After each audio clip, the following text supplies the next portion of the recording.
Cet épisode a été réalisé avec le soutien de l'association Télécentre Bernon qui œuvre à faire de l'éducation aux images et coordonne le dispositif lycéens et apprentis au cinéma pour l'Académie de Reims. Depuis plusieurs années, ils me font confiance pour préparer des documents pédagogiques à l'intention des professeurs sur des films du dispositif. Pour le film de cet épisode, ils m'ont demandé si ça me disait de faire une vidéo du lexique. C'est chose faite. Merci à eux pour leur confiance et merci également à la région Grand Est et à la Direction régionale des affaires culturelles du Grand Est.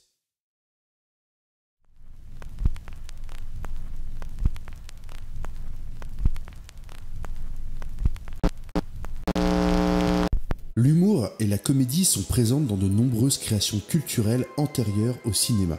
Ce n'est donc pas étonnant de trouver des traces de comédie aux origines du 7e art comme le film L'arroseur arrosé de Louis Lumière. Les films de comédie sont extrêmement populaires en France. Ils représentent une large majorité des productions cinéma. C'est notamment pour ça que des décennies plus tard, les films de Louis de Funès par exemple, voient encore des millions de téléspectateurs se rassembler devant leur télévision. Tâchons donc de comprendre comment les films cherchent à nous faire rire.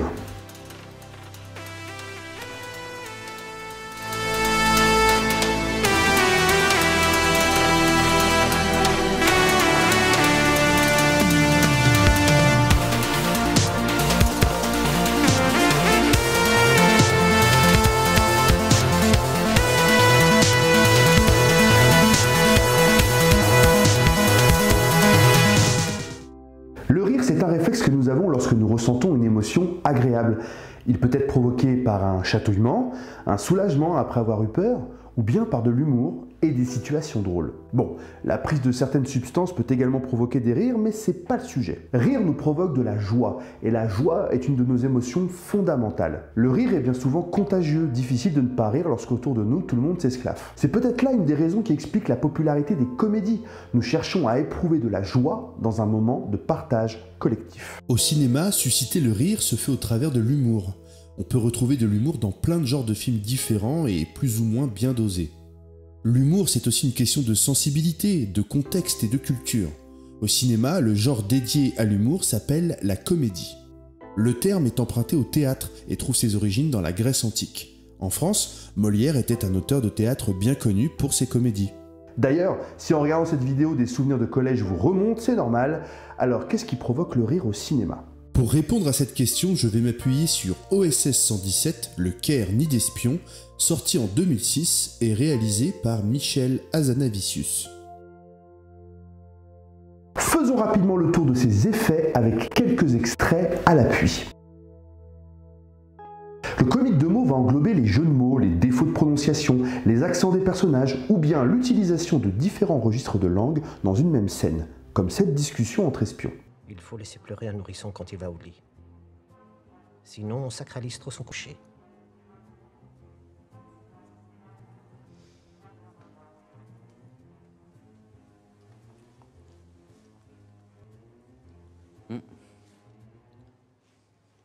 Ici, le comique de mots se fait grâce au dialogue grossièrement mystérieux des espions qui utilisent un langage plutôt soutenu. Il y a aussi un effet sur l'utilisation de différents registres de langue entre les dialogues des espions et ceux de François Damiens avec son langage familier. On va boire un verre ou prendre la peau au bar? Petit gourdet ou... Le comique de geste suscitera le rire par les expressions du visage ou la gestuelle des personnages. Le comique de situation repose sur le malentendu, le quiproquo, avec un personnage qui se retrouve dans des circonstances inhabituelles, dans des situations improbables. Le comique de caractère va tourner en ridicule une idée fixe ou un trait de personnalité d'un personnage. Le film se moque allègrement des traits de personnalité d'OSS 117. On peut également voir ça chez d'autres personnages, comme celui de la princesse Altarouk, jouée par Horatica. Ce personnage est une parodie de la femme fatale du film d'espionnage, qui succombe vite au charme du héros. Avant de partir, sale espion, fais-moi l'amour. Non, je ne crois pas, non. Pourquoi? Pas envie. Et enfin, le comique de répétition. Le comique de répétition. Le comique de répétition, qui, vous l'aurez compris, consiste en la répétition d'une situation, d'un mot, d'une gestuelle. Les anglo-saxons parlent de running gag. Comment est votre blanquette? Comment est votre blanquette? Comment est votre blanquette? Comment est votre potée? Pardon? Comment est votre potée? Ça y est, j'ai trouvé. Comment est votre daube? Bien entendu, les effets comiques ne sont pas compartimentés. Il est tout à fait possible de jouer sur plusieurs effets comiques en même temps. C'est d'ailleurs ce qui fait la richesse de la mise en scène comique. Et pour s'en convaincre, regardons à nouveau cette scène d'OSS 117 plus en détail. Cette scène offre un bon exemple de la façon dont le film mélange les différents comiques. Comme nous l'avons vu, les dialogues entre les espions créent du comique de mots. Le personnage de François Damiens renforce le comique de mots en faisant des phrases plus courtes, plus familières, et en décalage avec ce qui semble se dire. Son jeu par rapport à ceux des autres personnages amène à la fois du comique de situation et du comique de geste. Dans le premier cas, nous sentons que le personnage ne comprend pas ce qui se passe. Il se retrouve dans une situation improbable. Dans le second cas, ce sont les expressions de son visage, traduisant son incompréhension, qui participent au comique de geste. OSS 117 n'est pas une comédie du simple fait qu'on y trouve des effets comiques. Chaque comédie a ce que j'appellerais une tonalité qui lui est propre, une tonalité d'ensemble. En musique, on parlerait de gamme, ce qui fait qu'un morceau sonne plutôt triste, joyeux, asiatique, oriental, etc. Pour revenir au cinéma, en contre-exemple d'OSS 117, on pourrait prendre les films Pattaya de Franck Gastambide et Le fabuleux destin d'Amélie Poulain réalisé par Jean-Pierre Jeunet. La tonalité du premier est plutôt potache et emprunte beaucoup aux comédies américaines comme Very Bad Trip. Le second se veut une comédie romantique avec des aspects évoquant une fable. OSS 117 joue sur plusieurs tonalités. Une satire, c'est une œuvre qui va utiliser la moquerie pour critiquer les habitudes d'un individu ou d'un groupe plus ou moins large d'individus. Autrement dit, la satire critique des mœurs. Elle n'a pas forcément vocation à être drôle. Alors, en quoi OSS 117 est une œuvre satirique et en quoi cela participe à l'humour du film? Prenez cette scène. Sinon, pour revenir à ce que vous disiez là sur la situation en Égypte, le développement, modernité, moi je veux bien, mais enfin, s'il n'y avait pas les Occidentaux, hein? Plaît-il? Ben rien que le canal, plaît-il. S'il n'y avait pas les Français et les Anglais pour le tenir, quand on voit le bazar que c'est dans la rue, moi je vous dis ça, c'est en toute amitié. Hein? On est en 1955, les gars, faut se réveiller. Hein? Les ânes partout, les djellabas, l'écriture illisible. Voilà. Hum? Il s'agirait de grandir. Il s'agirait de grandir. Déjà, ce qui peut susciter le rire, c'est l'attitude d'OSS 117, en décalage avec celle de son interlocuteur, qui est un ministre égyptien. La scène repose sur le comique de geste et de caractère de l'espion franchouillard. Et oui, il s'est pris une cuite dans la scène d'avant et fume ici du kiff, un produit issu du cannabis. La scène repose aussi sur le comique de situation, puisqu'un certain malaise s'installe petit à petit entre l'espion et le ministre.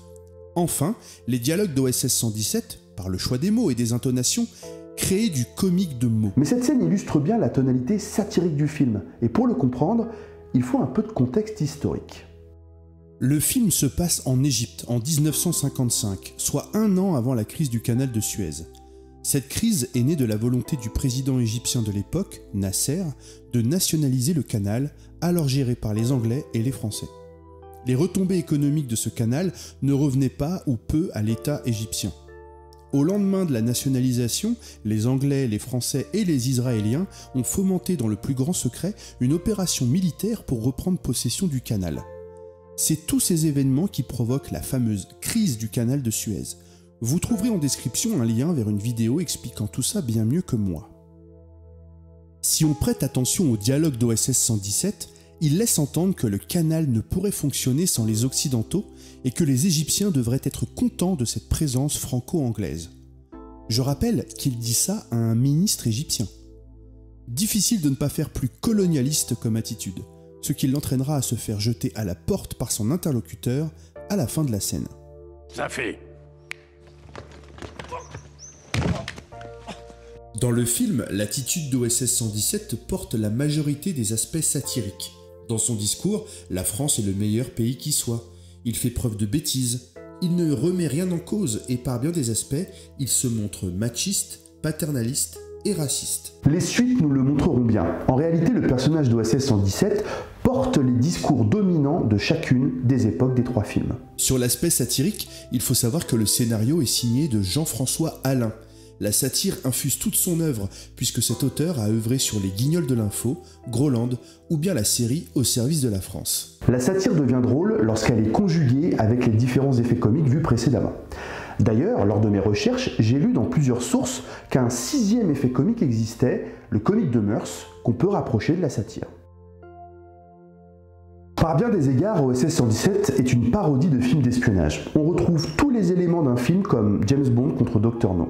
Mais ici, ils sont tournés en ridicule. Il y a des éléments très signifiants comme le mystérieux méchant que personne ne semble voir et qui a du mal à tenir ses troupes.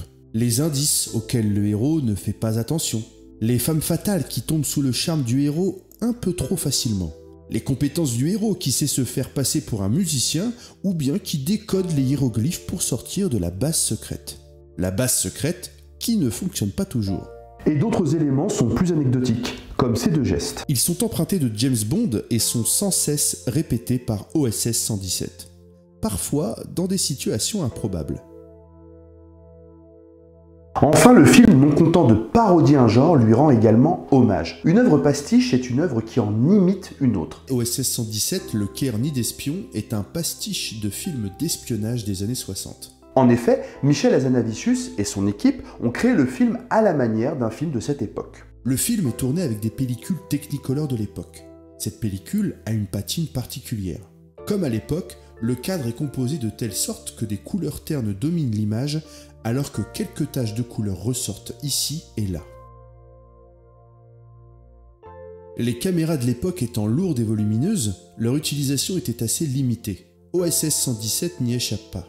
Ainsi, les valeurs de plan du film se limitent à des plans moyens, des plans américains et des plans serrés souvent coupés au nœud de cravate ou laissant un espace entre le haut du crâne et le bord du cadre pour voir les chapeaux. De même, les mouvements de caméra tournent autour de travelling, de zoom et quelques plans de grue.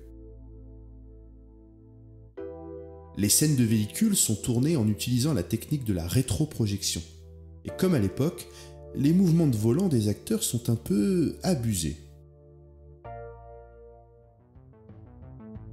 Les effets comiques vont avant tout servir à créer du décalage dans l'histoire. C'est l'essence même des comédies. Les bons personnages comiques sont avant tout en décalage avec nous les spectateurs. Ils sont aussi en décalage avec d'autres personnages du film. Enfin, ils sont en décalage avec l'espace-temps du film, ce qu'on appelle sa diégèse. OSS 117, Le Caire ni d'espion, compile ces 3 aspects. En plaçant l'action du film à l'étranger, l'histoire crée le décalage entre son héros et l'espace-temps où il évolue. Mais il va la fermer sa gueule! Avec un personnage comme Larmina, incarné par Bérénice Bejo, le film crée un décalage entre elle et OSS 117. Elle semble témoigner de la bêtise du héros avant de finir séduite par sa naïveté sans doute. OSS 117 se retrouve en décalage avec quasiment tous les personnages du film, sauf peut-être celui de François Damiens. Mais c'est avant tout avec nous qu'il est en décalage. Ses mœurs, ses attitudes nous feront rire car le personnage est conçu de telle sorte qu'il puisse heurter et se dire qu'on ne s'identifie pas à lui. Qui plus est, par rapport à pas mal de comédies populaires, le héros n'évolue pas. La résolution du film ne nous amène pas à nous identifier à lui, il reste tel que présenté dès le début. Le décalage avec les spectateurs est renforcé par le côté pastiche du film. En 2006, nous découvrions alors un film fait avec des techniques et moyens des années 60. En atelier, je croise souvent des jeunes qui pensent qu'une comédie repose sur des phrases marrantes, des punchlines, du genre de celles qu'ils ressortent dans la cour du collège ou du lycée après en avoir entendu une dans un film, une série ou un sketch. Rappelez-vous, je l'évoquais dans l'épisode sur les valeurs de plan, un film doit avant tout montrer plutôt que raconter. Donc, s'il vous vient l'envie de faire une comédie, pensez à des situations, des gestes, des paroles ou des attitudes qui créent du décalage. Du décalage entre les personnages, avec l'espace-temps du film et avec les spectateurs. N'hésitez pas aussi à penser la tonalité de votre film en fonction de son histoire. Nous avons vu la satire, la parodie et le pastiche. Mais une comédie peut aussi être par exemple burlesque, potache, ironique, absurde. Concernant le pastiche, cela peut aussi vous permettre, comme avec OSS 117, d'imaginer une comédie dans plein d'autres genres comme la fantasy, l'aventure ou la science-fiction.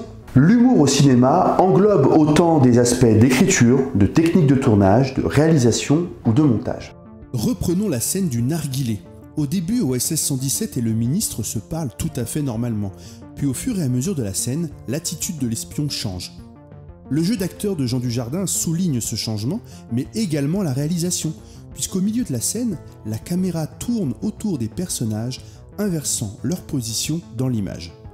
Ce simple mouvement de caméra vient également appuyer le changement d'attitude de l'espion. Enfin, l'humour est aussi une question de sensibilité. Nous ne rigolons pas tous aux mêmes choses. J'espère que cet épisode vous aura donné des clés pour mieux comprendre la façon dont fonctionnent les comédies. Et si vous vient à l'idée de créer une comédie, alors foncez, car si vous voulez faire des films, l'important, ce n'est pas de connaître toutes les règles du cinéma, mais d'avoir envie de faire du cinéma. À la prochaine.